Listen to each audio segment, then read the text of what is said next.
Hey guys, it's me coming at you out of my car today. It's kind of hot out. Today sweating a little bit. The AC just started the car, got in the AC.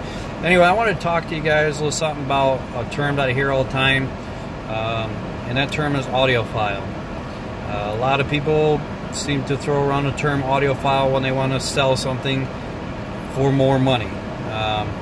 Honestly, anyone can be an audiophile, guys. It doesn't have anything to do with how much money you have or, your living arrangements and the size stereo you have. Audiophile, if you want to go to the Webster's Dictionary, and this is where I love to pull all my words from, my terms from, is Webster's Dictionary, because for years that I've been alive, Webster's where you turn when you want to understand a word. So, according to Webster, audiophile means a person who is enthusiastic about high-fidelity sound reproduction. And if you look up high fidelity in Webster's says the reproduction of an effect, such as sound, that is faithful to the original. Now, with that being said, I've seen other terms out there too for high fidelity, where it just says reduced distortion, or very little distortion, and things like that. At any rate, anyone can be an audiophile. A lot of people like to say the older equipment is audiophile grade, and a lot of that has to do with the low rate of distortion. You go and get a receiver from Best Buy now, it's only harmonically sound on the A channel, and when you switch over to B and you plug them up to the same speakers, you'll notice it seems downplayed a lot. It's real muddy. It doesn't have highs, not real good mids, and the bass is kind of shallow.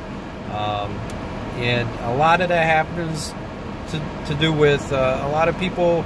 We switched now. We went from spending a lot of time and quality on these amps and these stereo equipment, and now all we care about is throwing how many inputs we can put into it. So that's where your switch was. You sacrificed the quality of sound for the number of inputs, which is great. You have all the inputs, but if I'm spending $800 on an amplifier or receiver, I want it to sound good on all the channels that I have. I'm a firm believer too.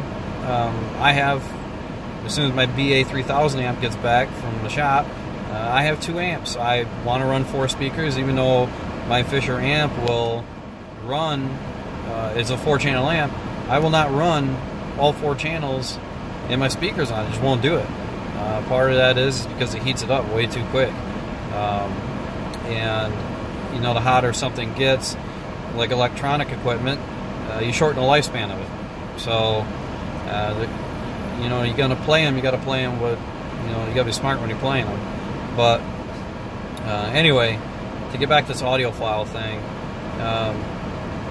don't let anyone tell you. I mean, if you're out and someone says, you can't be an audiophile because you don't have $20,000 stereo system, or $100,000, or the guy with the $5 million home and the big stereo, on marble slabs and everything, he's the only audiophile.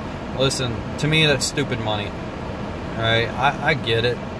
Everyone's got a hobby, but when you can buy those speakers that cost $150,000, $200,000, most of it you're buying the name and the craftsmanship of the box, or the cabinet that it's in. The drivers, yeah, they're nice. You get a nice driver. A lot of companies make real nice drivers nowadays. If you know how to set it up, you know how to set a crossover up, you can, you can make a great high fidelity system. And you just have to know what you're doing. If you don't know what you're doing, spend a little time, do some research. Or if you don't want to spend that time, find somebody that does know what they're doing. Listen to their stuff that they've done. It's worth it.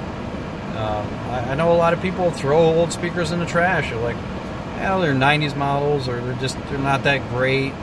A lot of people want to buy them and have them just working magically. Well, if it's been playing since 1971 and it's never had a replacement of the capacitors, guess what?